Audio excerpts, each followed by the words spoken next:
नमस्कार, मी दिनकर शिंदे. आपण पाहताय डीएस न्यूज. तुमचं मत माझं मत मध्ये आपलं स्वागत. मित्रांनो, महत्वाचा मुद्दा मी आपल्यासमोर घेऊन आलो आणि तो म्हणजे असा आहे की सिंधुदुर्ग रत्नागिरी या मतदारसंघामध्ये लोकसभेच्या निवडणुकीकडे सगळ्यांचं लक्ष लागलेलं आहे. त्याचं कारणही तसं आहे की भारतीय जनता पार्टी आणि महायुतीकडून त्या ठिकाणी नारायणराव राणे हे निवडणूक लढतायत, तर उद्धव ठाकरे यांच्या शिवसेनेकडून म्हणजेच महाविकास आघाडीकडून विनायकराव राऊत हे त्या ठिकाणी निवडणुकीला सामोरे गेलेले आहेत. नारायणराव राणे आणि विनायकराव राऊत या अटीतटीच्या लढतीकडे संपूर्ण महाराष्ट्राचं नव्हे तर देशातल्या प्रमुख नेत्यांचं सुद्धा लक्ष लागलंय. त्याचं कारण असं आहे की महाराष्ट्रामध्ये उद्धव ठाकरे यांच्या शिवसेनेची लढत जास्तीत जास्त ही एकनाथराव शिंदे यांच्या शिवसेनेच्या विरोधात होत आहे. जवळपास 13 जागेवरती शिवसेना विरुद्ध शिवसेना अशीच लढत आपल्याला पाहायला मिळते. परंतु भारतीय जनता पार्टीनं उद्धव ठाकरे यांच्या शिवसेनेसोबत आपली लढाई होईल तितकी टाळण्याचा प्रयत्न केलेला आहे. परंतु सिंधुदुर्ग रत्नागिरी हा मतदारसंघ शिवसेनेचा आहे. या ठिकाणी शिवसेनेचं प्राबल्य आहे. हिंदू हृदय सम्राट बाळासाहेब ठाकरे आणि कोकण त्यासोबत सिंधुदुर्ग रत्नागिरी यांचं एक नातं जुटलेलं आहे आणि त्यामुळं बाळासाहेब ठाकरेंना आणि शिवसेनेला मानणारा मोठा वर्ग याच भागामध्ये आपल्याला पाहायला मिळतोय. याच भागामधून नारायणराव राणे हे नेते म्हणून उदयास आले. ते महाराष्ट्राचे मुख्यमंत्री झाले, उपमुख्यमंत्री, विरोधी पक्ष नेते झाले. अशा पद्धतीनं काम करत असताना त्यांची मुलं सुद्धा म्हणजे नितेश राणे आणि निलेश राणे हे सुद्धा याच मतदारसंघामधून त्या ठिकाणी आमदार आणि खासदार सुद्धा झालेले आहेत. मित्रांनो, या ठिकाणी शिवसेनेचं धनुष्यबाण हे प्रत्येकाच्या घराघरापर्यंत पोहोचलेलं आहे आणि म्हणून धनुष्यबाण दिसल्यानंतर दुसरं चिन्ह इथल्या मतदारांना दिसत नाही अशी वस्तुस्थिती त्या ठिकाणी आहे. मला आपल्याला आवर्जून सांगावं लागतंय, याच सिंधुदुर्ग रत्नागिरी जिल्ह्यामध्ये मतदारसंघामध्ये नारायणराव राणे जे की केंद्रीय मंत्री आहेत ते शिवसेनेचे होते. शिवसेनेला सोडून काँग्रेसमध्ये गेले आणि काँग्रेसमधून आता ते भारतीय जनता पार्टीमध्ये गेलेले आहेत. त्यांचे जे ज्येष्ठ चिरंजीव आहेत डॉक्टर निलेश राणे हे याच मतदारसंघातून लोकसभेची निवडणूक लढले होते आणि त्यांच्या विरोधात विनायक राऊत हे उद्धव ठाकरे यांच्या शिवसेनेकडून निवडणूक लढले होते. यावेळी निलेश राणे यांचा जवळपास 1.5 लाखाच्या मतानं त्या ठिकाणी पराभव झालेला आहे. मला हे आपल्याला आवर्जून सांगायचं आहे. मग कोकण हे नेमकं कुणाचं आहे? सिंधुदुर्ग रत्नागिरी या जिल्ह्यावर नेमकं प्राबल्य कुणाचं आहे? नारायणराव राणे यांचं प्राबल्य आहे का? कारण ते त्या ठिकाणी निवडून येऊन मुख्यमंत्री झाले होते, परंतु आज ती वस्तुस्थिती नाहीये. आज जर परिस्थिती आपण पाहिली तर नारायणराव राणे यांची पकड या कोकणामधून त्यासोबतच सिंधुदुर्ग आणि रत्नागिरी या जिल्ह्यातून कमी झालेली आपल्याला पाहायला मिळते. मी आवर्जून सांगतोय, त्याचं कारण असं आहे की कुडाळ या मतदारसंघामध्ये नारायणराव राणे ही विधानसभेची निवडणूक लढलेले आहेत आणि कुडाळमध्ये विधानसभेची निवडणूक लढत असताना त्यांचा पराभव त्या ठिकाणी झालेला आहे. हे मला आपल्याला आवर्जून सांगायचंय.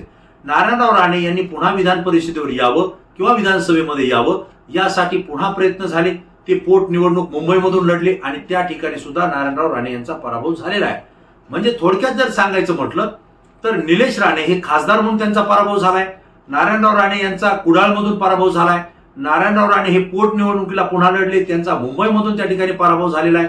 पराभव होणं म्हणजे त्या ठिकाणी मतदार तुमच्यापासून बाजूला सरकणं असा त्याचा अर्थ समजला जातो आणि म्हणून नारायणराव राणे यांची पकड कोकण आणि सिंधुदुर्ग रत्नागिरीवर कमी झाली आहे असं आपल्याला म्हणायला या ठिकाणी वावे.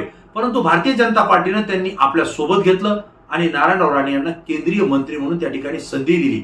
परंतु मित्रांनो, आपल्याला मला आवर्जून सांगावं लागतंय, हा जो मतदारसंघ आहे हा शिवसेनेचा बालेकिल्ला आहे. परंतु या ठिकाणी पहिल्यांदा असं होतंय की शिवसेने म्हणजेच एकनाथराव शिंदे यांच्याकडे आता शिवसेना गेलेली आहे आणि धनुष्यबाण सुद्धा त्यांच्याकडे चिन्ह गेलेलं आहे. या मतदारसंघात पहिल्यांदा शिवसेना आणि त्यांचं धनुष्यबाण हे चिन्ह या ठिकाणी दिसणार नाहीये. हे मतदारांच्या आणि शिवसैनिकांच्या जिवारी लागलेलं आहे. एकनाथराव शिंदे हे आता भारतीय जनता पार्टी सोबत गेलेले आणि त्यांनाच हा मतदारसंघ सुटेल अशी अपेक्षा होती. परंतु एकनाथराव शिंदे यांच्या शिवसेनेला हा मतदारसंघ सुटलेला नाही. आपल्याला माहिती आहे की भारतीय जनता पार्टी आणि महायुतीकडून जागा ज्यावेळेस वाटप होत होतं त्यावेळेस नारायणराव राणे यांची उमेदवारी ही अंतिम टप्प्यामध्ये जाहीर झालेली आहे. सुरुवातीच्या यादीमध्ये नारायणराव राणे यांचं नाव नव्हतं. त्यामुळे अटीतटीमध्ये ही जागा नेमकी कुणाला सोडायची या ठिकाणी इच्छुक सुद्धा आपल्याला माहिती आहे की एकनाथराव शिंदे यांच्या गटाचे जे मंत्री आहेत उदय सामंत यांचे बंधू किरण सामंत हे सुद्धा या मतदारसंघातून इच्छुक होते.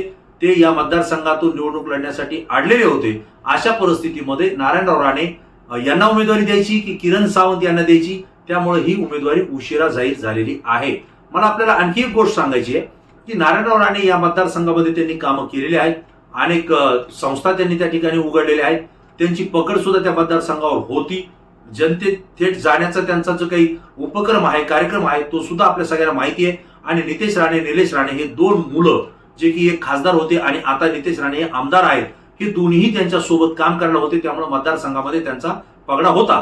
परंतु परिस्थिती अशी झाली आहे की उद्धव ठाकरे यांच्या कुटुंबाविषयी सगळ्यात जास्त बोलणारं जर भारतीय जनता पार्टीमध्ये कोण असेल तर ते नारायण राणे यांचं कुटुंब आहे.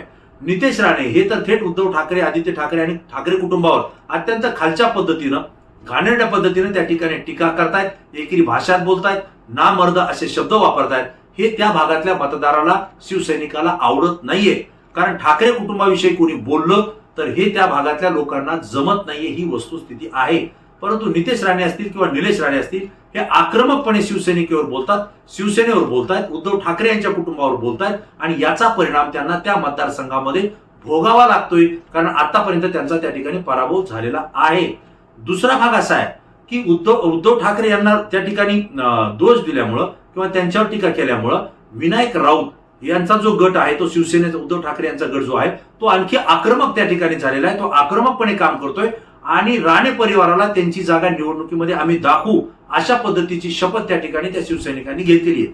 दुसरा भाग असा येतो, भास्करराव जाधव जे की उद्धव ठाकरे यांच्या गटाचे आहेत, नेते आहेत, ते आक्रमक नेते आहेत आणि ते प्रत्येक कार्यकर्त्याशी, शिवसैनिकाशी नाळ जुटलेले नेते आहेत.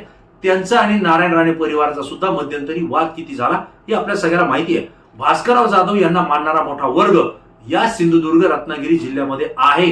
तो सुद्धा फटका नारायण राणे यांना या निवडणुकीमध्ये बसणार आहे, हे आपल्याला त्या ठिकाणी समजतंय. दुसरा भाग असा आहे, एकनाथराव शिंदे यांचे शिवसेनेसोबत गेलेले उदय सामंत असतील जे की मंत्री आहेत, दीपक केसरकर असतील तेही मंत्री आहेत, या दोघांचंही नारायणराव राणे यांच्या सोबत जमत नाहीये. कारण नारायणराव राणे शिवसेना सोडून गेल्यानंतर त्यांना कट्टर विरोध जर कोणी केला असेल तर कोकणमध्ये असलेल्या या शिवसेनेच्या नेत्यांनी त्या ठिकाणी विरोध केलेला आहे. आज शिवसेना जरी फुटली असली तरी या दोघांचंही अस्तित्व त्यांना त्या ठिकाणी टिकवायचंय आणि म्हणून दीपक केसरकर आणि नारायणराव राणे यांच्यामध्ये विस्तू आडवा जात नाही, हे आपल्याला माहिती आहे. उदय सामंत आणि नारायणराव राणे यांच्यामध्ये सुद्धा ही स्थिती आहे. म्हणूनच किरण सामंत हे त्या ठिकाणी उमेदवारी मागत होते. अशा परिस्थितीमध्ये नारायणराव राणे यांना उमेदवारी मिळालेली आहे आणि म्हणून त्यांना सोकियांसोबत सुद्धा सामना त्या ठिकाणी करावा लागणार आहे.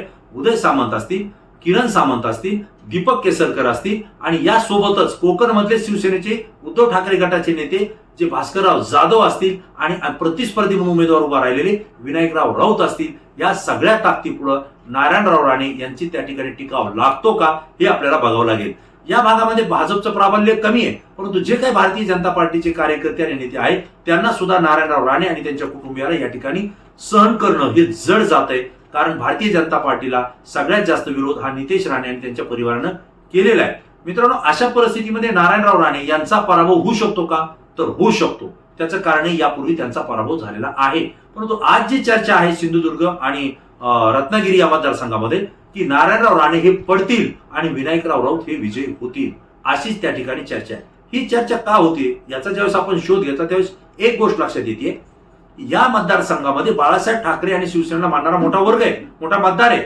परंतु आज मितीला एकनाथराव शिंदे यांच्यासोबत शिवसेना आणि चिन्ह गेल्यामुळं या मतदारसंघामध्ये महायुतीकडून नारायणराव राणे हे भाजपच्या चिन्हावर लढत आहेत. म्हणजेच या ठिकाणी शिवसेनेचं धनुष्यबाण चिन्ह हे त्या ठिकाणच्या मतदारांना पाहायला मिळणार नाहीये. या उलट ज्या शिवसेनेला गद्दारी करण्यात आलेली, शिवसेनेसोबत गद्दारी करण्यात आली आहे, उद्धव ठाकरे यांच्यासोबत गद्दार करण्यात आलेली आहे, अशी जी काही त्या ठिकाणी चर्चा आहे, त्याच उद्धव ठाकरे यांचे विनायकराव राऊत हे मशाल चिन्ह घेऊन त्या ठिकाणी निवडणूक लढत आहेत.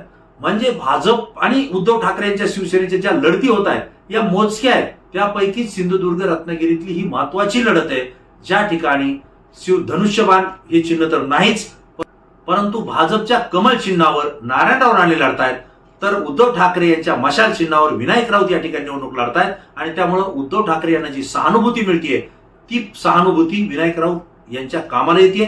त्यासोबत राष्ट्रवादी काँग्रेस असेल किंवा काँग्रेसचा एक मोठा गट असेल, हे दोन्हीही विनायकराव राऊत यांच्या पाठीमागे त्या ठिकाणी ताकदीने उभा राहिलेले आहेत. आणि या परिस्थितीमध्ये जी निवडणूक होतीये ही अटीतटीची नव्हे, तर नारायणराव राणे हे या मतदारसंघातून पडतील अशी चर्चा त्या ठिकाणी आहे. हे मला आपल्याला आवर्जून सांगावं लागतंय. 4 जूनला निकाल आहे. या 4 जूनच्या निकालामध्ये आपल्याला परिस्थिती लक्षात येईल. परंतु नारायणराव राणे पडतील का? तर नारायणराव राणे पडू शकतात अशी चर्चा या भागामध्ये आहे. आणि असं जर झालं तर हे भारतीय जनता पार्टीला मोठा धक्का असेल, त्यापेक्षा अधिक राणे परिवाराला मोठा धक्का असेल. नारायणराव राणे यांच्या विजयामध्ये सगळ्यात जास्त महत्वाचा वाटा असेल तो स्वतः नारायण राणे यांचाच.